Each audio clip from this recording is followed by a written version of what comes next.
सुनसान सड़क, बिजली के खंभों पर लगी टिमटिमाती लाइटें जैसे मरने को हों। ठंडी हवा में सीटी जैसी आवाजें। सामने दिखता है एक जर्जर वीरान बंगला, हाउस नंबर 999। राजू अपनी पतली जैकेट को कसकर पकड़ते हुए आगे बढ़ता है। सड़क की नमी और दूर कुत्ते की आवाज माहौल को और अजीब बनाती है।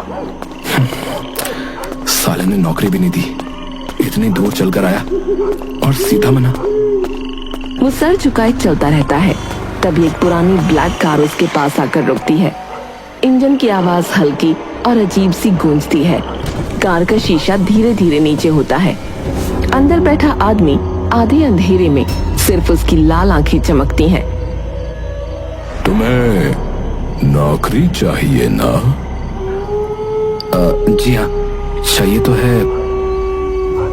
तो कल रात आ जाना, यहीं इस बंगले में, हाउस नंबर 999। नाइट शिफ्ट है। पर करना क्या होगा? कुछ नहीं, बस रहना है, रात भर देख रेख करनी है। कुछ गीले नोट निकालकर राजू की तरफ बढ़ाता है। ये एडवांस है, तुम्हारी पहली रात का मेहनताना। राजू पैसे लेते ही कांप उठता है, जैसे किसी ने बर्फ छुआ दिया हो। ये तो गीले हैं और इनमें से अजीब सी बदबू आ रही है। कल रात ठीक 12 बजे, देर मत करना। वो शीशा ऊपर करता है, कार आगे बढ़ती है, पर अगले मोड़ पर जाकर गायब हो जाती है। राजू वहीं खड़ा रह जाता है। उसकी आंखें अभी भी उसी दिशा में टिकी है। ये कौन था? और ये पैसे सड़े हुए जैसे लग रहे हैं। तभी पास के लैंप से स्पार्क निकलता है और अचानक पीछे से एक फुसफुसाहट सुनाई देती है। वो लौटेगा हर रात किसी नए को लेने। राजू झटके से पलटता है, पीछे कोई नहीं।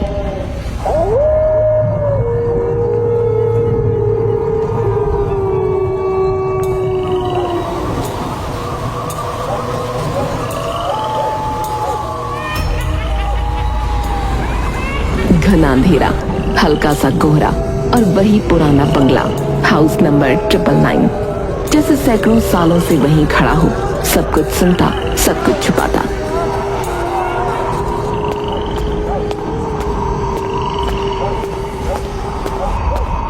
राजू आधी रात को वहीं पहुंचता है। उसकी नजर बंगले के गेट पर जाती है, जहां वही रहस्यमयी आदमी पहले से खड़ा होता है। अरे आप तो अंदर चले गए थे ना कल? तू आया ठीक वक्त पर। ये ले तेरी चौकीदारी की चाबी। वो एक पुरानी जंग लगी चाबी राजू की तरफ बढ़ाता है। उसकी आंखों के नीचे काले गड्ढे जैसे निशान हैं, जैसे हफ्तों से वो सोया ना हो। आप ठीक हैं? आपकी तबीयत? अब से ये घर तेरा है, लेकिन अंदर वही जाएगा जो लौट नहीं सकेगा। इतना कहकर वो बंगले का दरवाजा खोलकर अंदर चला जाता है। बिना पीछे देखे दरवाजा अपने आप धीरे धीरे बंद हो जाता है, एक भारी आवाज के साथ। राजू कुछ समझ नहीं पाता, दरवाजे को देखता रह जाता है। क्या बोला था अभी? जो लौट ना सके, पता नहीं क्या।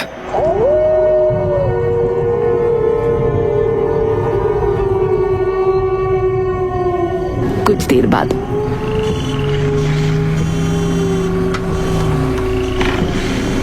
तभी कार की हेडलाइट्स उसकी आंखों में चमकती हैं। वही पुरानी ब्लैक सीडान कार, वही अजीब गूंजती इंजन की आवाज। राजू कार की ओर देखता है। कार में वही आदमी बैठा है, लेकिन इस बार उसके साथ एक औरत और 2 छोटी लड़कियां भी हैं। तीनों की आंखों के नीचे भी वैसे ही काले धब्बे हैं। ये तो अभी अंदर गया था, फिर ये कार में कैसे? कार गेट के सामने रुकती है। चारों लोग बिना बोले एक साथ कार से उतरते हैं। उनके चेहरे पर कोई भाव नहीं। सबकी चाल सामूहिक, जैसे किसी अदृश्य ताकत ने समेट रखा हो। औरत की आंखें राजू से मिलती हैं और वो एक अजीब ठंडी मुस्कान देती है, जैसे उसकी रूह बोल रही हो, तू अगला है। राजू पीछे हटता है। वो कुछ पूछना चाहता है, लेकिन उसका गला सूख चुका है। चारों लोग बंगले के दरवाजे तक जाते हैं और बिना चाबी के दरवाजा अपने आप खुल जाता है, एक भयानक चीख जैसी डरावनी आवाज के साथ। राजू अपनी आंखें मलता है, फिर सामने देखता है बंगले का दरवाजा बंद है, वहाँ कोई नहीं। मैंने देखा था सबको एक साथ अभी अभी यहीं पर। वो चाबी को देखता है। वो अब गर्म हो चुकी है, जैसे उसे किसी ने आग में डाला हो। पास की लाइट फिर से झपकती है। कोहरे में बंगले की छत पर एक परछाई दिखती है, लंबी टेढ़ी, जो धीरे धीरे गायब हो जाती है।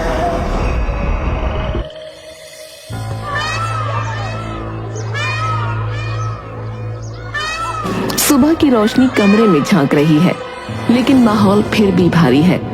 राजू थका हुआ, आंखों में नींद और डर लिए बैठा है। उसकी पत्नी सुमन रसोई के बाहर आती है, चेहरा बिगड़ा हुआ। राजू, ये कैसी बदबू है घर में? उल्टी से आने लगी मुझे। मालूम नहीं, मुझे तो कुछ ठीक नहीं लग रहा है। मैंने पूरी सफाई कर ली, गैस चेक कर ली, फिर भी बदबू जैसे किसी सड़ी चीज की हो। राजू उठकर बैग के पास जाता है, जहां उसने पिछली रात मिले नोट रखे थे। जैसे ही वो बैग खोलता है, एक भयंकर बदबू कमरे में फैल जाती है। हाय दैया, ये क्या है? ये वही पैसे हैं जो उस आदमी ने दिए थे, बंगले वाले। वो नोट निकालता है। अब वो काले पड़ चुके हैं और उनमें से चिपचिपा पसीना जैसा कुछ लगा हुआ है। उन पर कुछ हल्के खून जैसे निशान भी दिखते हैं। राजू, ये तो कोई शापित चीज लग रही है, इन्हें घर से बाहर फेंक दो। पर ये मेरी नौकरी का एडवांस है, मैं इन्हें फेंक नहीं सकता। तो उस नौकरी से इस्तीफा दे दे। वो लोग वैसे नहीं है, वो लोग मुझे ढूंढ लेंगे। राजू वापस आ चुका है, चाबी से दरवाजा खोलता है, पर अंदर नहीं जाता, सिर्फ बाहर चौकीदारी कर रहा है। हवा में ठंड और डर दोनों घुल चुके हैं। दूर घंटे की टन टन बजती है, आधी रात का वक्त। राजू बंगले के सामने खड़ा है, आंखें गेट के पार अंदर की तरफ। तभी बंगले के अंदर की लाइट एक झटके से जलती है, फिर बुझ जाती है, फिर जलती है, जैसे कोई अंदर चल रहा हो। कोई अंदर है? कोई अंदर है क्या? वो आंखें मलता है और तभी देखता है दो औरतें सफेद साड़ियों में, हाथों में मोमबत्तियां लिए धीरे धीरे घर के हॉल से चलती हुई छत की तरफ जाती हैं।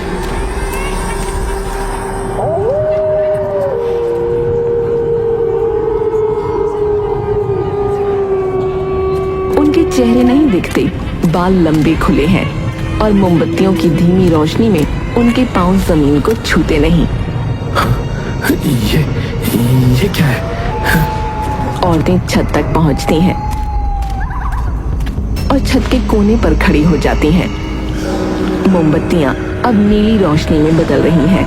उनके चारों तरफ एक हल्का धुआं फैलता है। तभी एक खिड़की से कोई परछाई झांकती है और तेजी से गायब हो जाती है। ये नौकरी मुझे खा जाएगी। वो चौकीदार की कुर्सी पर बैठने ही वाला होता है कि उसे बंगले की दीवार से आती आवाजें सुनाई देती हैं। राजू, राजू, छत पर मत देखना, नहीं तो तेरा नाम भी वही लिखा जाएगा। राजू की आंखें छत की ओर उठती हैं, लेकिन अब वहां कोई नहीं है। बस मोमबत्ती की एक लौ हवा में तैरती दिखती है और फिर बुझ जाती है।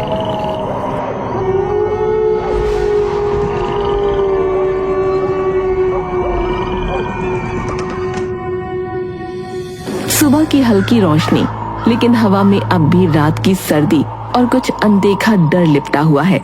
राजू अब भी कुर्सी पर बैठा है, पूरी रात की थकान, आंखों के नीचे गहरे काले घेरे। बंगले के सामने वाली सड़क से लोग निकल रहे हैं। सब राजू को घूरते हुए जाते हैं जैसे वो कोई अशुभ चीज हो। अरे ये वही आदमी है ना जो उस बंगले की रात की ड्यूटी करता है? हाँ, लेकिन अब तक ये जिंदा कैसे है भाई?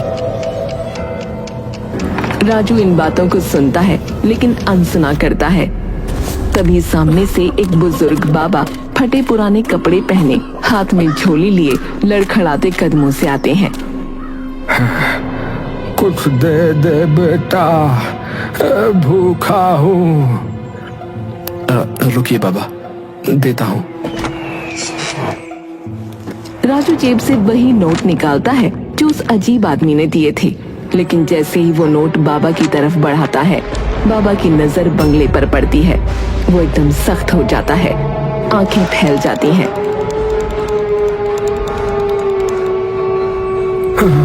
अरे ये तो नहीं, ये वही नहीं। क्या हुआ बाबा, आप कांप क्यों रहे हैं? ये घर जिंदा है, ये जिंदा है, ये निगलता है और फिर थूकता भी नहीं। हाँ बाबा, ये क्या कह रहे हैं आप? तू बच नहीं पाएगा, तू नहीं बच पाएगा। उसके अंदर जो है वो अब तुझे पहचान चुका है।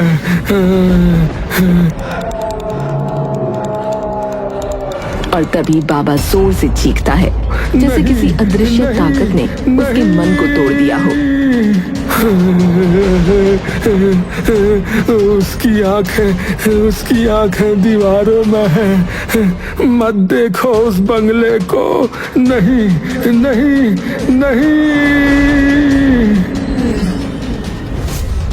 वो अपनी झोली छोड़कर पागलों की तरह चिल्लाता हुआ वहां से भाग जाता है। नहीं। राजू स्तब्ध। उसकी उंगलियों में नोट अब भी फंसे हैं, लेकिन अब वो नोट सांवले से काले पड़ चुके हैं, जैसे बाबा की चीखों से उन पर कुछ उतर आया हो।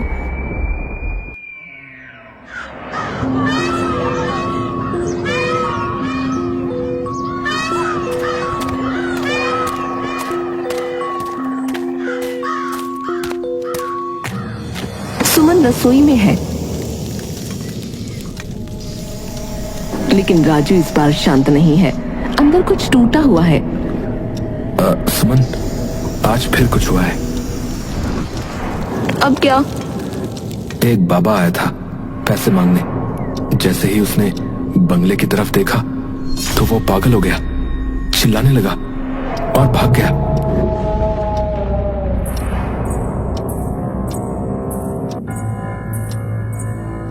क्या बोला उसने? वो बोला कि बंगला जिंदा है और अब वो मुझे पहचान चुका है। राजू, छोड़ दे ये नौकरी, छोड़ देना। अब छोड़ना आसान नहीं है। लगता है अब वो मुझे नहीं, मैं उसे चाहिए। तभी घर की खिड़की अपने आप खटाक से खुल जाती है और बाहर से वही सड़ी बदबू फिर से घर के अंदर घुसती है। फिर से वही बदबू। राजू चुपचाप बाहर देखता है और दूर एक काली परछाई बिजली के खंभे के नीचे खड़ी दिखती है, बिल्कुल स्थिर, सिर्फ देख रही है।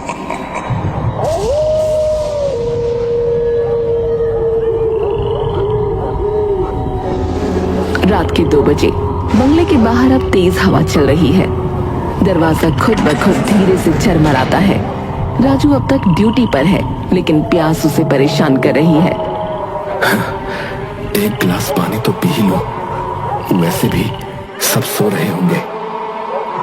राजू धीरे धीरे बंगले के दरवाजे की ओर बढ़ता है, कुंडी दबाता है, खुली होती है। वो हौले से अंदर कदम रखता है।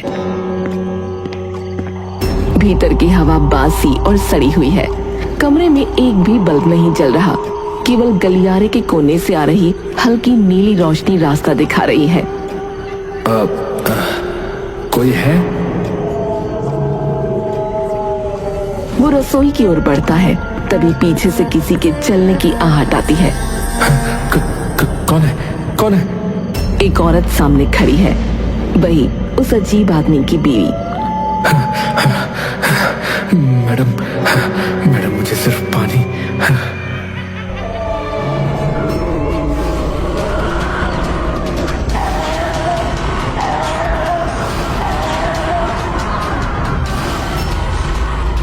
अरे आप ठीक तो हैं? अरे अचानक वो औरत हवा में उठने लगती है और कुछ ही सेकंड में उसका चेहरा झुलस जाता है।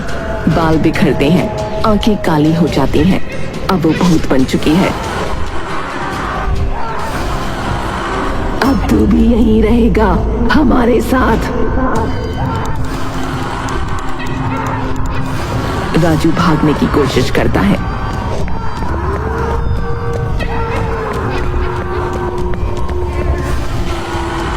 लेकिन तभी सामने की दीवार में दो और परछाइयां बनती हैं। वही दो लड़कियां, सफेद कपड़े और उनके चेहरे पर नीले निशान। दोनों के हाथ में जली हुई मोमबत्तियां हैं। कौन हो तुम लोग? मुझे छोड़ दो, मुझे छोड़ दो।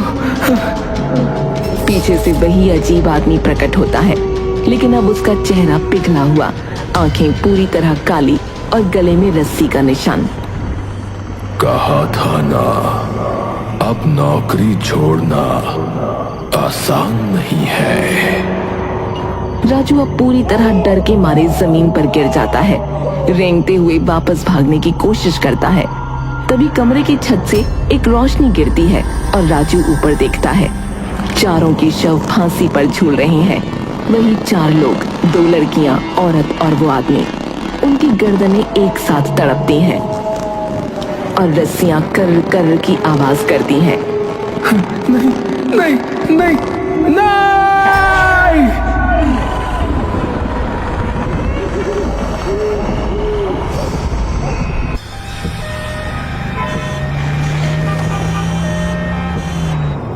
धीरे धीरे एक हार्ट मॉनिटर की बीपिंग सुनाई देती है। राजू की आंखें खुलती हैं। वो अब अस्पताल के बेड पर है, माथे पर पट्टी, आंखें सूजी हुई। राजू उठ गया, भगवान का शुक्र है। वो सब सच था। मैंने देखा, लटके हुए थे चारों। डॉक्टर ने कहा तुम्हारा शुगर लो हो गया था, शायद कोई बुरा सपना। नहीं, ये सपना नहीं था। वो सब मर चुके थे और अब वो बंगला, वो उन्हें निगल चुका है। कैमरा खिड़की की ओर जाता है, जहां से वही बंगला, हाउस नंबर 999, दूर एक धुंधली परछाई की तरह दिखता है।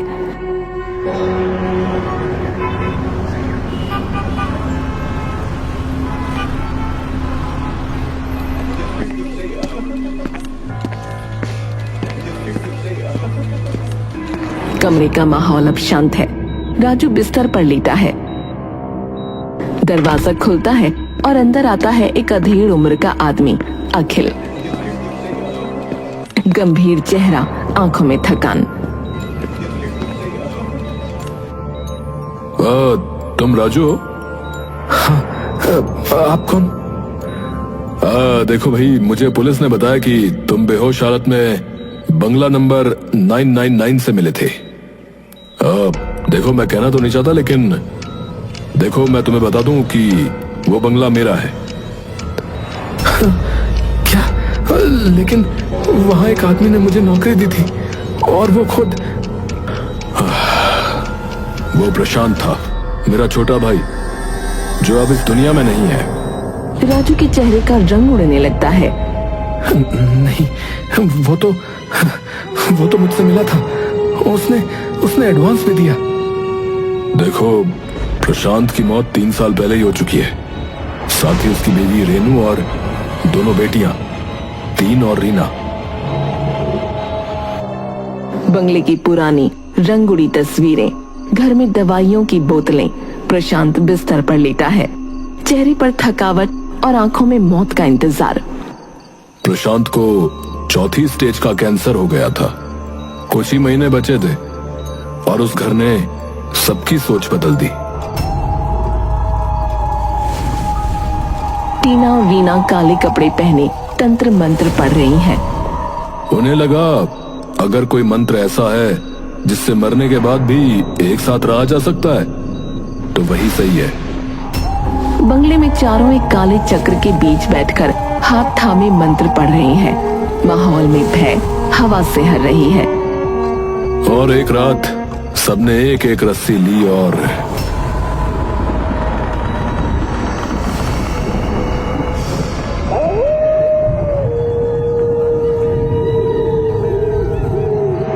इसीलिए उनकी आत्माएं अब भी वहां हैं, एक साथ बंगले में। हाँ, और शायद अब वो बंगला ही उनका संसार बन गया है। मुझे वहां दोबारा जाना होगा, आखिरी बार। राजू, वो लोग अब इंसान नहीं रहे। मैं डर कर नहीं जीऊंगा। जो देखा है उसका सच दुनिया को पता होना चाहिए। आप मेरे साथ चलिए। अखिल कुछ देर सोचता है, फिर हाँ में सिर हिलाता है।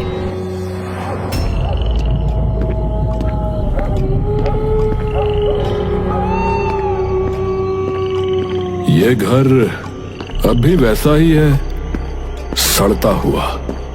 राजू दरवाजे पर खड़ा है, आंखें बंद। राजू, राजू। राजू अचानक आंखें खोलता है, आंखें काली हो चुकी हैं।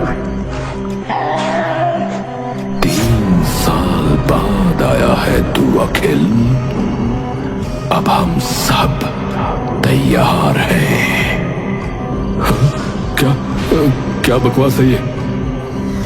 जहर तुमने मिलाया था खाने में और फंदे पर लटका दिया हमें। अब तेरा समय है। तभी कमरे की लाइट झपकती है। छत से 3 साए नीचे उतरते हैं। रेनू, टीना और रीना, सभी के गले में रस्सियां, आंखें जल रही हैं। नहीं, नहीं, तुम लोग मर चुके हो। नहीं, मौत हमारे लिए मोक्ष नहीं थी। अब तू मिलेगा हमें। चारों आत्माएं अखिल पर झपटती हैं। नहीं, नहीं।